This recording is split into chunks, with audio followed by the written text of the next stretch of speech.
In my past life as a soccer coach, once you win a national championship, everybody wants to come play for you. Really not true. Once you pay them $25,000 a year in scholarships, everybody wants to come play for you. And parents would always come to me and they'd say, okay, my son or my daughter wants to come play at your university. What is it that we have to do? What are you looking for? And being the Socratic professor that I am, well, what does your son or daughter do? What do they do really well that we'd be interested in? And typically their answers are, well, they've got great vision. They're really good. They can see the entire field. Or my daughter is the fastest player. There's nobody that can beat her. Or my son's got a great left foot or really, really great in the air and can head every ball. I'm like, yeah, not bad. But to be quite honest with you, those are the last things I'm looking for. The most important thing, self-confidence. Without that skill, and I use the word skill intentionally, without that skill, we are useless as a soccer player. Because when you lose sight or belief in yourself, we're done for. I use the definition of self-confidence to be the ability or the belief to believe in yourself to accomplish any task, no matter the odds, no matter the difficulty, no matter the adversity. The belief that you can accomplish it, self-confidence. Some of you are saying, great, I don't have it, I'm so shy, I'll never do good.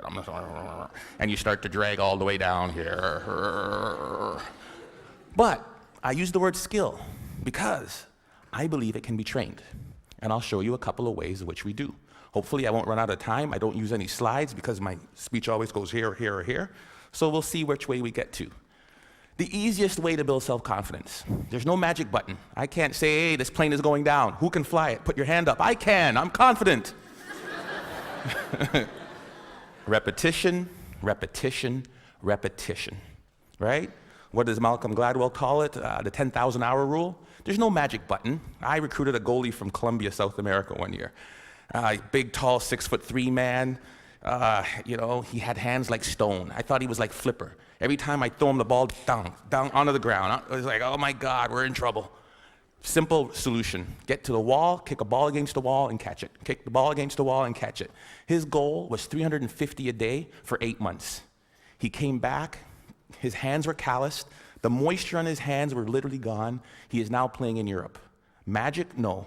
Repetition, repetition, repetition.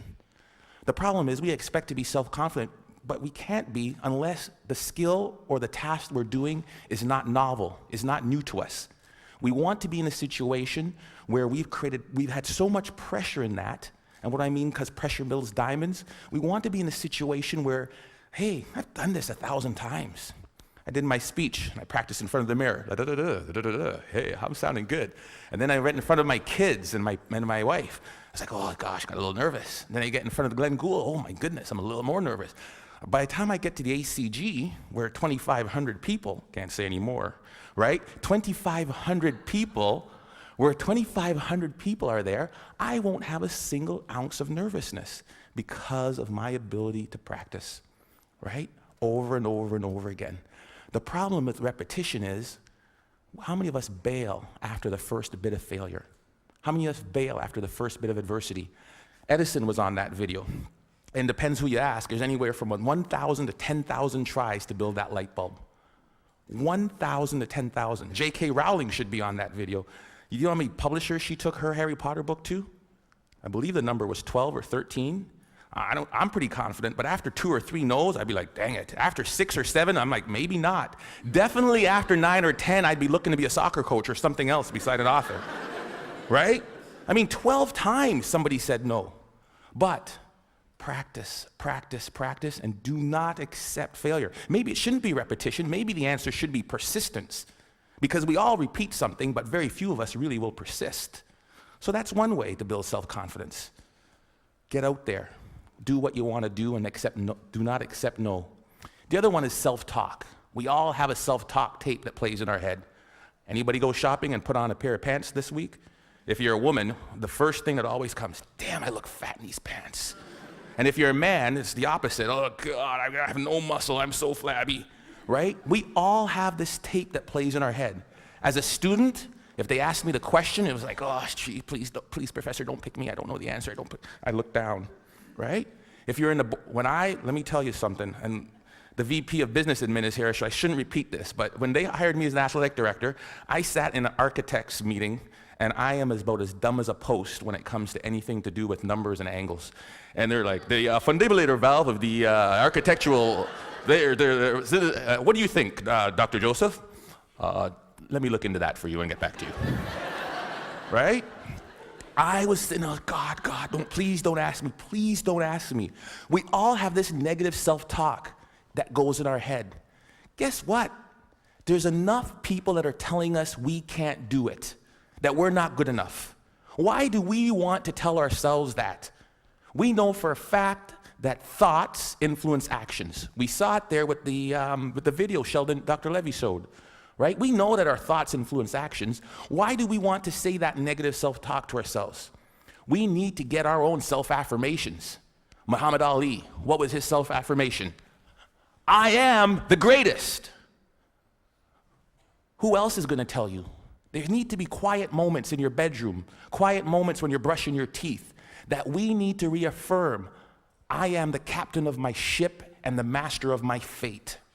That is my affirmation. I came from a school of 1,000 people. I lived in a town of 1,000 people for 15 years.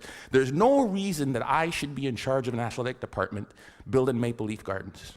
But I am the captain of my ship and the master of my fate. If I don't say it, if I don't believe it, no one else will. How do you build self-confidence? Get away from the people who will tear you down. There's enough of that. Muhammad Ali, I am the greatest. There is no one better than me. It's a difference between hubris and ego and false pride. It's just reminding yourself in quiet, silent moments. I put it down on a list. It's right beside my mirror, right? About all the things that make me who I am. Because I make enough mistakes, and the newspapers will recognize it, and people around me will recognize it, and they'll tear me down. And pretty soon I'll begin to believe it. There was a time when my confidence was really low. There was a time when I took this job, when I came from Iowa, I don't know if I could do it. I had to bring out my self-confidence letter. A letter I wrote to myself when I was feeling good. Ivan, congratulations on getting your PhD before 40. I am 40, under? Congratulations on winning a national championship. Good job on raising 3 good kids and marrying the right woman. I wrote a letter to myself. It was my own brag sheet, my own letter about the things I was proud of. Because there are moments, and we'll all experience them in our career, in our life, in our job hunting, in our relationships, when we are not feeling good about who and what and where we are. And I had to bring out that letter and read it time and time again for a period of about 2 weeks to weather me through that storm. It was important. Stop the self-talk, the negative self-talk. If you'll watch, you'll see some athletes, they'll have a little bandage or a little brand around them. Lance Armstrong's a perfect one. What's his self-affirmation? Live Strong isn't a brand. It was to remind him of who he was. Live strong. Then it came a brand. He would move that from one arm to the next arm when doubt and fear came into his mind. Live strong. Put it on there. Let's go. We'll all have it. Replace it. 2 ways to build self-confidence. Worried about my time, I'm going to tell you of one way that you can build self-confidence in others. We are coaches and educators. We are teachers. We are people who will create value in the world. And in doing that, we are critical by the nature of what we do. I am a coach. I want you to score a goal. Ball went over high. Dang it, the ball went high. Thank you, coach. I know that. Feedback tells me that. So what do? I need you to put your elbow or here. I need you to put your knee over the ball. I need you to follow through. Boom, land, great. Notice I never made it as a professional. What can we do? We fix mistakes. When I'm fixing that mistake, Johnny, this is terrible. You need to bend your knee. You need to do this. What have I done to Johnny's self-confidence? Bend your knee. Think of this. Next thing you know, Johnny's crushed. Ignore what Johnny does wrong and find Bob or Sally or Frida over here. Great goal, Frida. I loved how you kept your knee low, you followed through, and you landed like this. Great job. Johnny, oh, great. Johnny's not demoralized. His confidence isn't shot. And what I've done is I've built up Frida's. Imagine how we could change the way we parented kids. Instead of, get that glass off the counter, what's wrong with you? If we catch them while they're good. Great job. Great job. Thank you, Alice, for taking your glass to the counter. It sounds simple, but we forget about it. Or as educators, or somebody as a team, if we manage to praise the positive behavior that we wanted to reinforce. We forget it. It sounds so simple. Catch them when they're good. We forget it. It's simple. Here's what they did. There was a study in Kansas that did this. They did video, and we all do video, and we showed the video of them doing the run of the play. This goal happened because the basket wasn't protected. We didn't rotate here right. We needed to do this and then to cover the slot. And if that's the baseline, improvement of the Kansas State team went like this. Then they said they ignored all of that, and they just showed them the times they did it right. The times they did it perfect, that presented no goals, spoke to the same points, improvement went like that. It changed and revolutionized the way we as coaches interact with our student athletes. We can apply that to the business world, we can apply that to our student group works, we can apply that to our management teams easily. Catch them when they're good. Last and certainly not least, my son is really good at this. Self-confident people interpret feedback the way they choose to. I asked my son, who is by the far terrible athlete, gets it from his dad.